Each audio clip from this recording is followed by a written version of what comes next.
Drage gledalke, dragi gledalci, danes se vam javljamo iz čudovitega okoliša Slivniškega jezera, ki v teh dneh prav vabi na kakšen sprehod, na kakšno kavo in podobno. Žrebamo našo predzadnjo nagradno igro v seriji Izgubljeni s kocenom. Spraševali smo vas, koliko hlebov kruha so lahko pri Kocenovih doma naenkrat spekli v krušni peči. Pravilni odgovor se je glasil okroglih 20. Prejeli smo kar nekaj pravilnih odgovorov in žrebamo prvega, in to je Ksenija Grobelnik-Jager. Čestitamo Kseniji. Žrebamo naprej, komu bo tole slivniško okolje prineslo srečo. Čudežnica. Čestitke tudi čudežnici.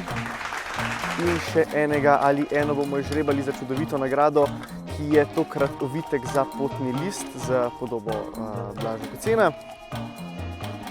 Mateja 1984 Novak. Čestitamo tudi Mateji. Oglasite se nam povezave okoli mene, da vam pošljemo nagrado. Pozdrav, do prihodnjič.